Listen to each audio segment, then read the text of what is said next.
Hello friends, and welcome to another vlog. And this is going to be another low edit one.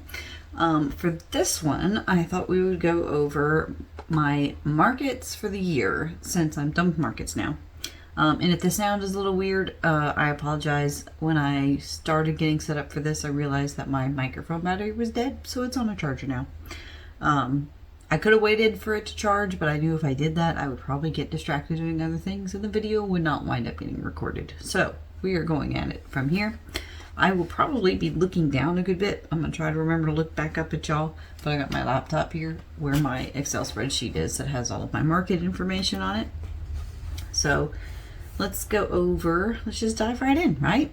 I think I'm going to start with the most recent market I did and give a breakdown. I cannot remember now what the last market I actually talked about was. I had several that were kind of flops.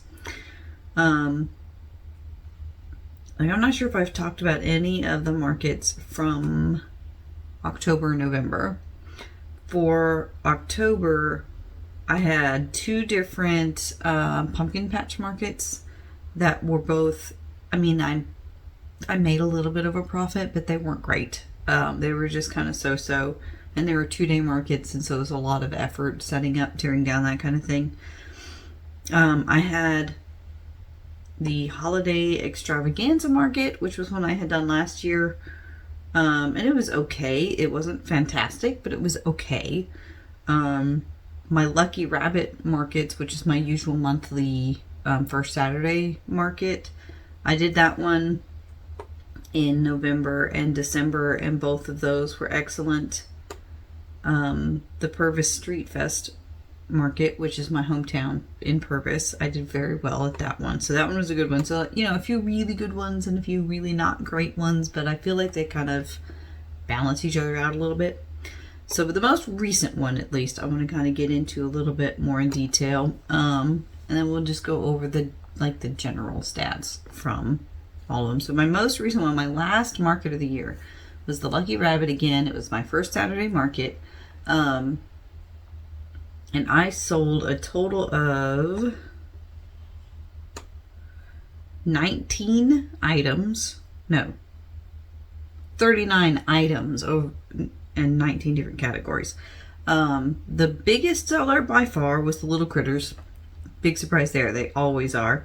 I sold a total of 21 Little Critters all told, and nothing else even kind of clumped in close to that. I sold 2 of my large turtles, but everything else was just like one here, one there, one here, one there, Dragons did well.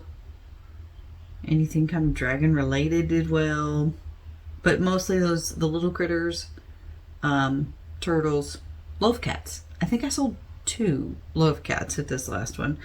I sold a couple of hats and scrunchies at the last couple of markets, which is nice because I normally don't sell those. In Mississippi just doesn't really get cold enough to need them, but I did manage to sell a couple of those, so that was really good. So at this last market, I made gross sales of 519. Is that right? That doesn't sound right. Oh no, those are the individual prices. Where's my gross sale column? There it is. That's 812. That makes a lot more sense. So 812, and like I said, over 250 of it was just Little Critters. So y'all don't forget the little guys. I sell them at $12 a piece. I'm thinking of dropping them down to 10 just so I don't have to deal with singles, just to kind of save myself the aggravation. And I call a Little Critter is anything that is like kind of palm sized, or even a little bit smaller. It basically, the criteria are it takes half hour or less to make, and material cost in yarn is like sorry, my alarm was going off on my phone. Material cost in yarn is like negligible. I may be working out of scraps and finishing off skeins and things like that to make these. A lot of the times they just don't take very much in materials. They don't take very much in time.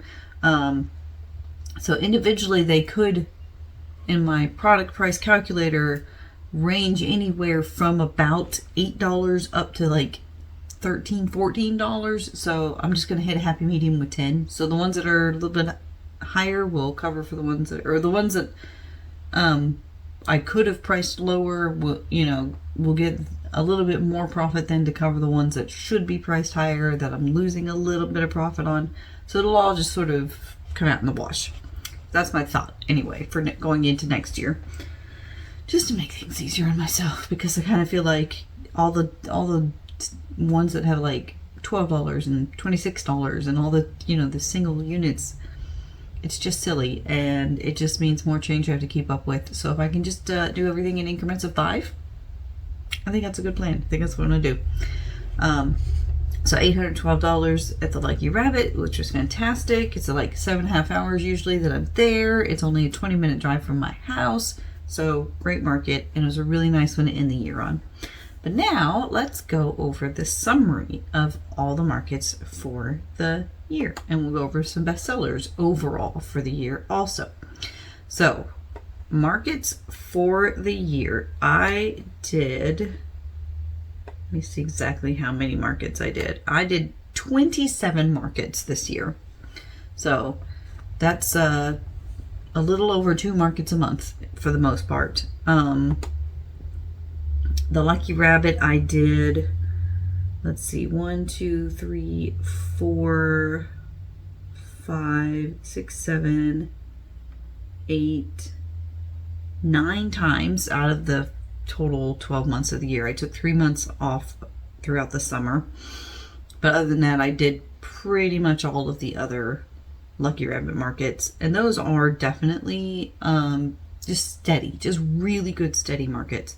I wouldn't say any of them are those like blast out of the park markets like a Comic-Con or something would be, but they're just good and steady. And I did really well at pretty much all of them, and just kind of steadily increased as the year went on.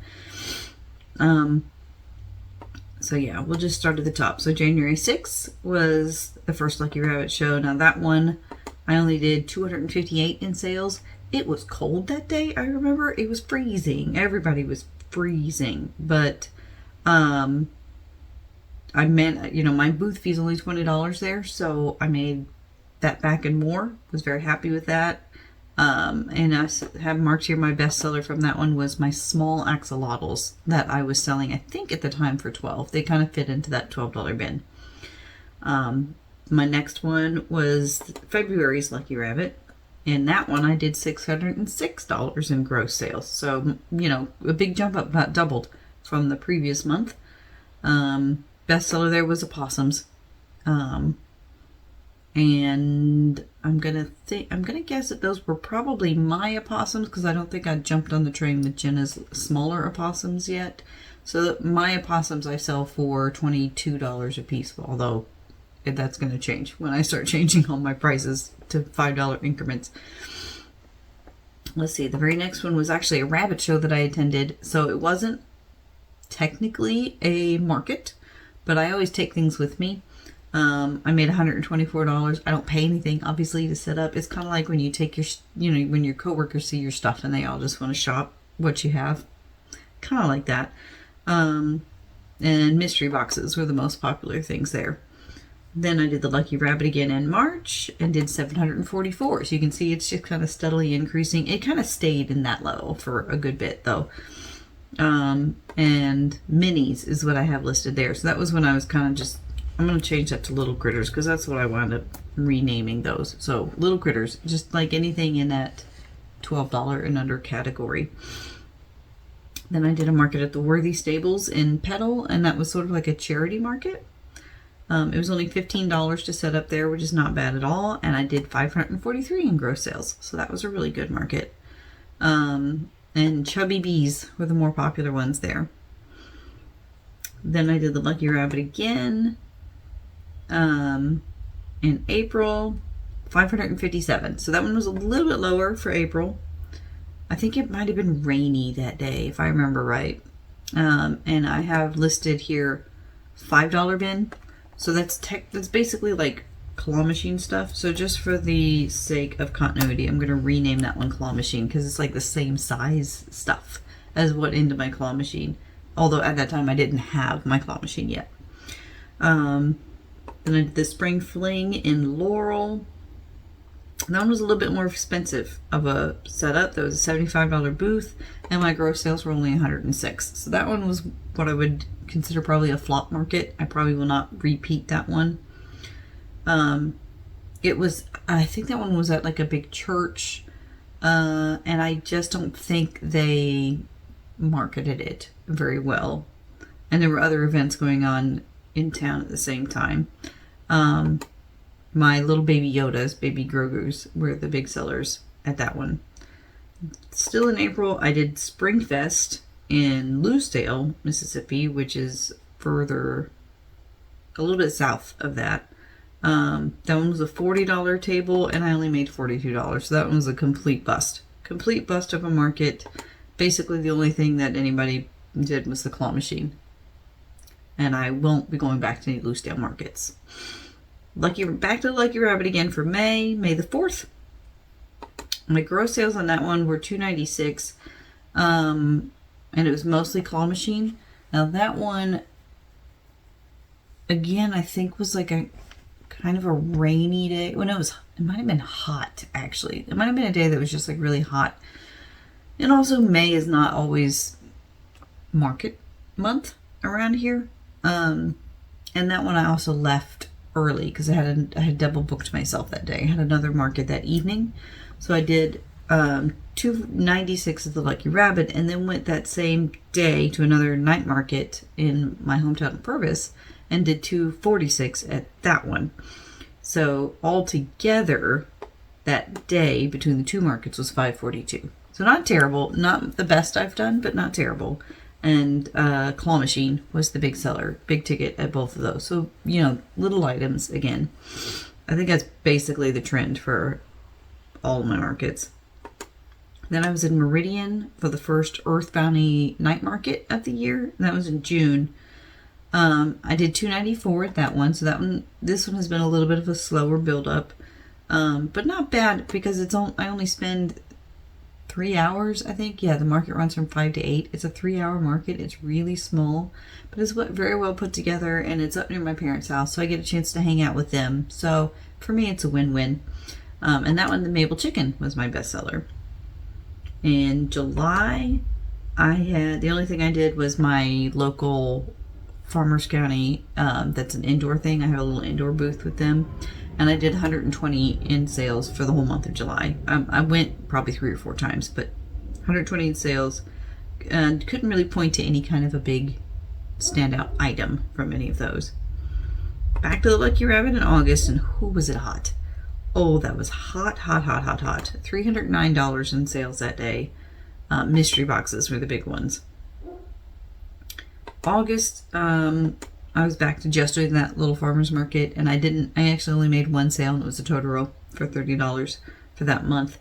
But I don't mind that so much because it's pretty much just, it's like completely no maintenance, and it's indoors, and it's in the air conditioning, and I'm kind of expecting that one to be maybe a little bit better in the springtime when people are coming more for produce and things, and then I happen to also be there. September, I was back in the Lucky Rabbit after my break. No, August I was in the Lucky Rabbit. September, back in the Lucky Rabbit, and this is when it started to really pick up. $723, that one. And cats. Not just Love Cats, but I also had some other kind of cats that were of the chunky style. Those were the big sellers of that one. Then I had, this is the first time this market has been done. It's called the Lamart Con. It was Lamar County's art convention. And that was in my hometown of Purvis, and I didn't have to pay anything to set up. It was hosted by my library. I did $473 at that one. And the claw machine was the biggest draw there, or the most used one. But I did sell several bigger items, like a big dragon and a big bluey and things like that. Back to Meridian for the Earthbound Night Market. This is still September. And that one was a little bit better, $494 in sales. And again, it's only a 3-hour show, so not too bad. So yeah, so that one was really good. Claw machine, again, was the biggest draw, most used item. Then I had another one at Loosedale, and I was hesitant. I had been invited to this one in particular from the Lucky Rabbit. Somebody came and saw to my booth and gave me an invitation specifically to this one in Loosedale. But as you remember, my previous experience in Loosedale had not been good. This was in a different part of Loosedale and hosted by different people, though. So I decided to give it one more try. And it's the last try. I will not be going back to Loosedale. It's just not the town for me. I think my items just don't do well there. So I did 106 in sales on that day. Nothing really stood out. It was just, a one-off here and there. Then next, for October, came the two back-to-back pumpkin patch markets. And both of them were 2-day markets in 2 different places in Mississippi. They weren't awful, like I said. It wasn't a complete bust, but they weren't great. And for 2 days, I probably will not be doing pumpkin patches again. I think part of the problem is that people have to pay to get into the pumpkin patch and then also pay to get a pumpkin for their kids, which obviously their kids are there to get, so that's what they expect. So vendors being at the pumpkin patch also is maybe not the best place for them. I just, by that point, we're kind of third rung. The parents have already been paying for entries and for pumpkins and possibly for extra activities like zip lines and pumpkin cannons and things like that. And I think at that point, they're just tapped out and they don't want to buy things, So both of those, let's see, the first one, I did 221 in sales.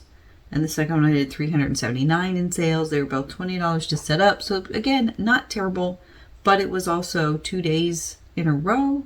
So, fully 12, 15 hours of marketing time when you consider setting up and tearing down and then staying there all day and all that. And for both of them, the little critters were definitely the best sellers.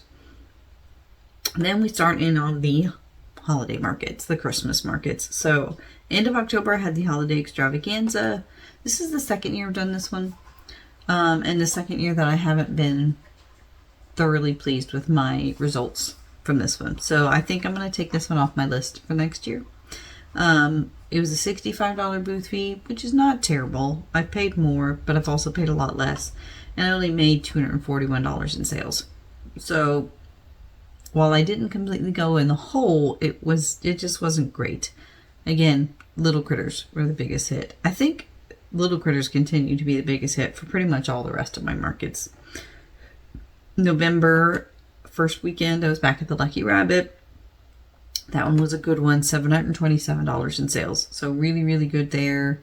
Little Critters bestseller. Then I had the Purvis Street Fest, which is in my hometown. That was a little bit more expensive of a booth, it's $75, but it's extremely well run. It's very well advertised. Like they put signs up all over the place for a month and a half ahead of time. It's all over the Facebook page. Like they do a great job advertising this, and they get a ton of people out through this festival. So $75 to set up, and I got $752 in sales. So similar to a Lucky Rabbit setup, but just with a little bit more expense up front. And Little Critters were the biggest sale there. November, I did my my Forest County Farmers Market booth, and it was $159 in sales through there. Little Critters was the biggest one again. And that's, like I said before, that's my little indoor guy. So that's like just for like that whole month, because I probably went 3 or 4 different times because I just leave my stuff set up. And then I had the third of the night market, the Earth Bounty night market, and they call this one the Merry Night Market because it's specifically Christmas related. This was at the end of November, and I did 375 with that one. So this one's been a bit of a slow build, but it's been pretty steady.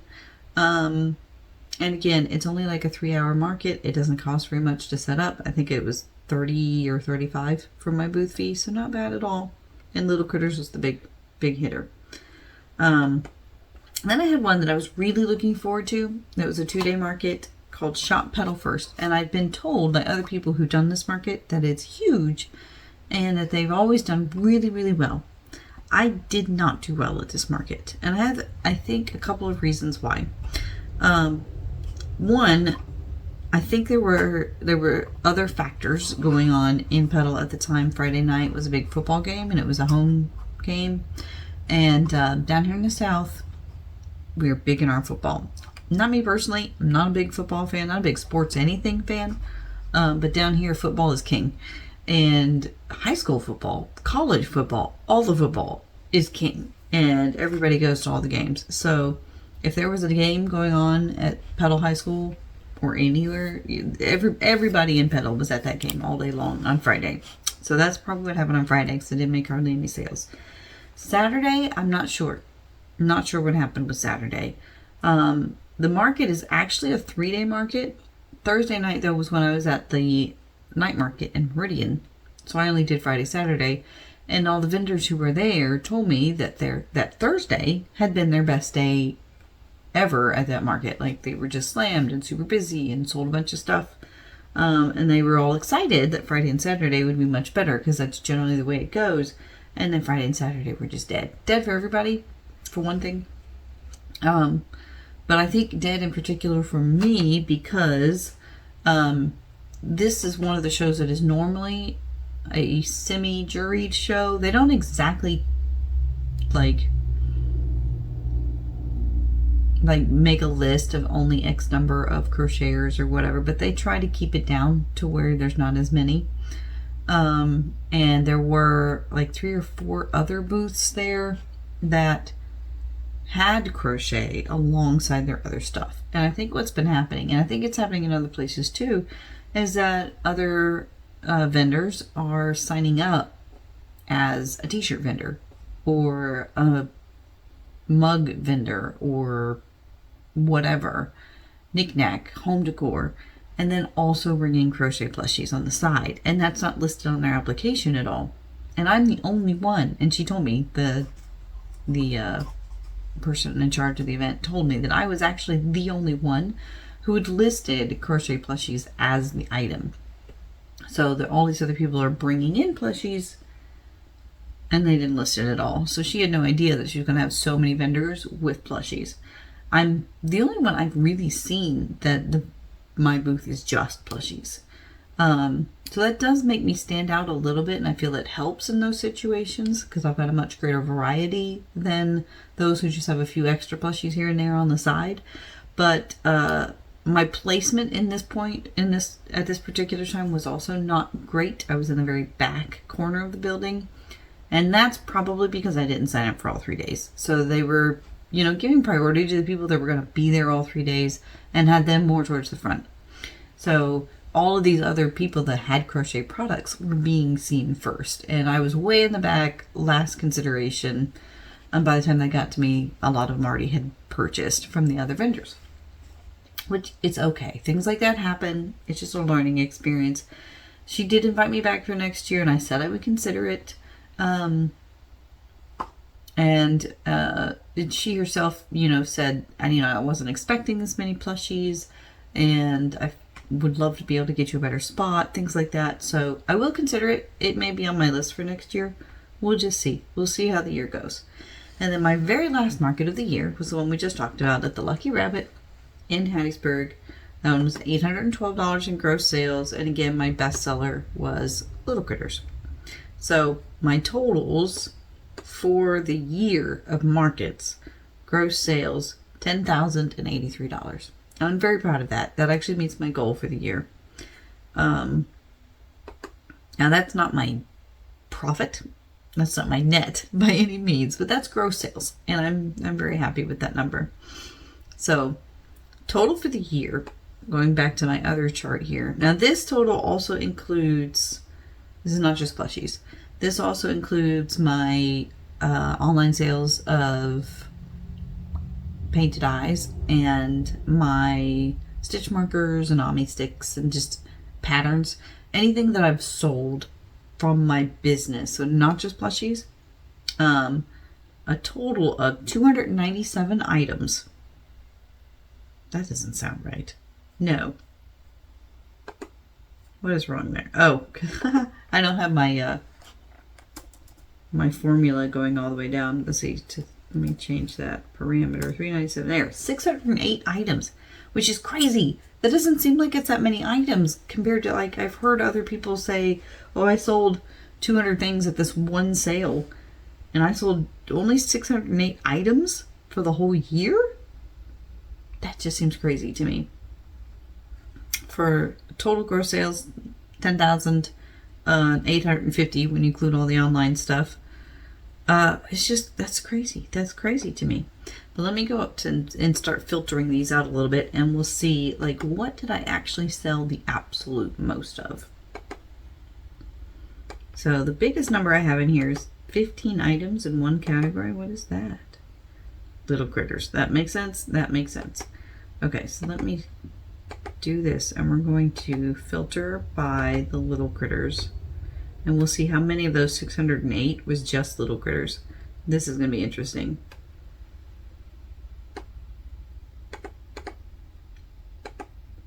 Okay, just little critters, 111. So that's 1/6 of all my sales for the entire year have been the little critters.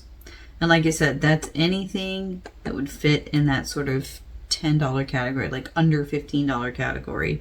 A lot of the patterns that I used for this category are the Poggy's Place patterns, which is where I've been getting the name, because she calls all of those small patterns her little critters, and then she has like a subcategory for a lot of her bundles and things, like the Burrow Buddies. So it's like little critters Burrow Buddies, and that's like mice and toad and mole and beaver and things like that. So that's why I've been calling them little critters, is that the majority of those patterns are from her little critters, but it's also some of the free patterns that you've seen me review from Instagram, like the little chicks in hats, the popping mushrooms from Cable and Canvas. Let's see, what else do I have in that category? The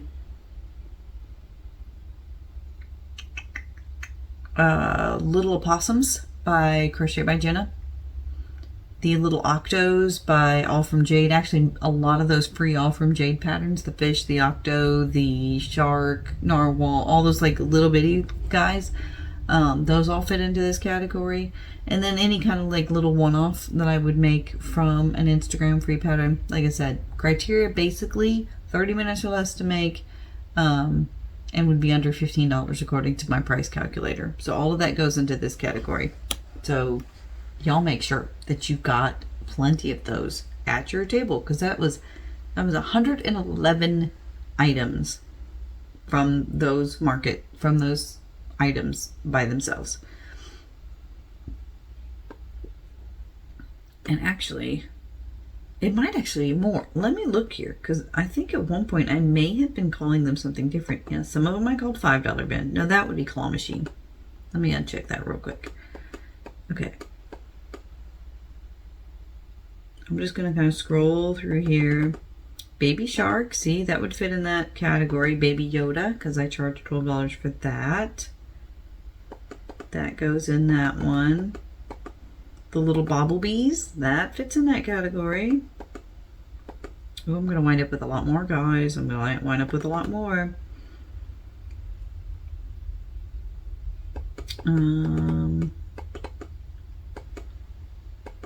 Chicken Frog Hat. No, that was a big one. Never mind. That's a different thing.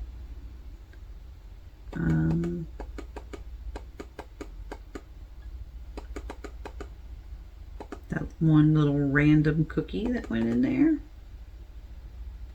This little pig.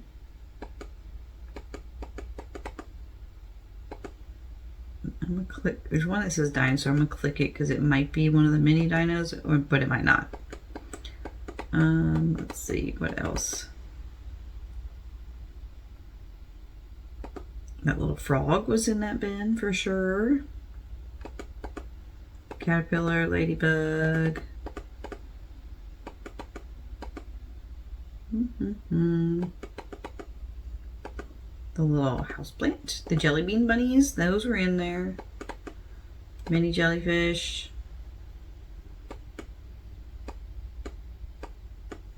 the Junimos, Kirby, Leggy Frogs. Yep, those were in that bin too.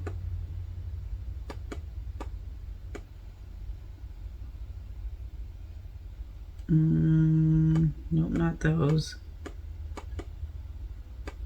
Those are little bunnies. Mini dinos. The mini opossums.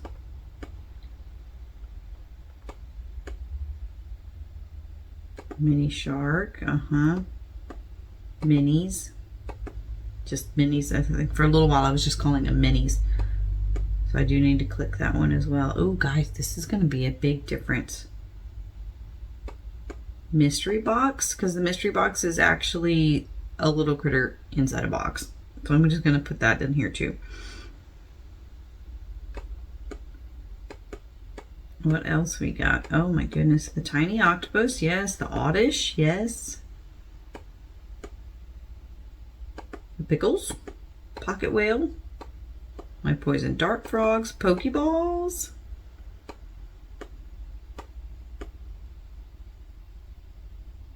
The little bees.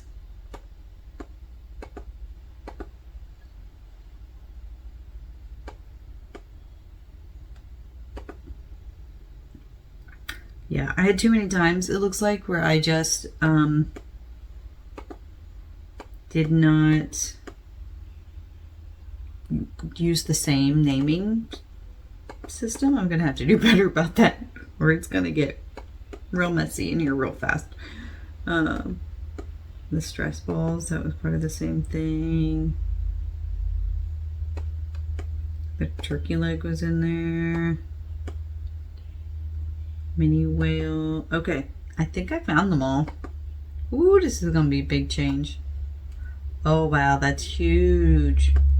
Okay, let me highlight them all so my spreadsheet will tally them all up for me, so I don't have to waste too much time counting them. Okay, so minis, little leggy froggies. Like I said, I'm gonna go through and rename a lot of these little critters just so it's all in the same category. But this is all things that took 30 minutes or less to make. Product price calculator worked up to less than $15.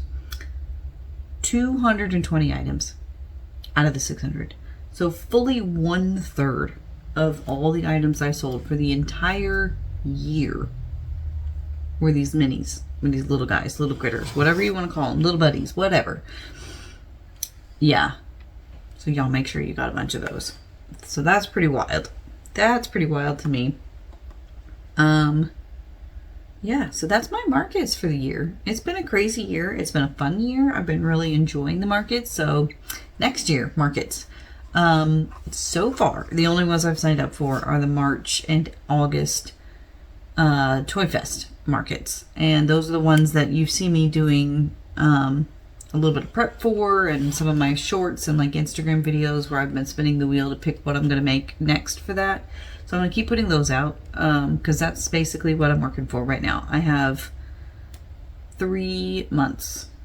Yes, 3 months until that market to work up the kind of products that I think will do well at that market. Now, I still have a lot of stuff inventory left over from this year, which I'm going to put in my farmer's market permanent booth so I can get it all set up and get it out of my house.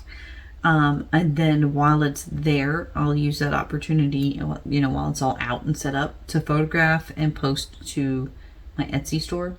So I'm going to have a big plushie drop, or probably multiple big plushie drops. I'll probably just do it in categories, you know, a little bit at a time, week by week, and get all these posted up to Etsy and see if I can move a lot of this stock off, because I really want to come in fresh to the toy market with a lot of toy related stuff, like video game related, board game, anime and comic book, and all, you know, different characters and things like that, or inspired by characters rather, not the direct copy of the character. So things like that. That's what I would like to have the most of at the booth. Now, if I've got a lot of leftover of the little guys or whatever, will I bring them to fill out space if I need to? Yeah, sure. But I'm going to try to get most of it cleared out before then. So that's going to be my plan going forward. I've still got applications out to a couple. The Anime Fest is already done. They've already picked and they're done. I think they're still in the process of picking for Comic-Con, but I need to check back on that one. And I believe the applications are still open for the new Card Fest. I don't know if they've even had an official name drafted for that one. It's the first time they've done that one. So I'm still waiting to hear back on those. But so for right now, I've got the 2 Toy Fests. And that's pretty much it, other than my regular, the Lucky Rabbit I'll continue to go to. I'm taking a break until March, though. I'm not going to do anything between now and March. So I've got 3 months to work on moving out the old inventory and making new inventory. So that's what we're going to be doing. And this has been a long enough video, so I'm going to leave y'all here for now. I hope you enjoyed me yammering on about my markets and different things that sold and all that kind of stuff. And if you have any questions about marketing in general, pricing items, anything you need help with, feel free to put it in the comments. I am happy to answer your questions, and I will see you in the next video. Bye.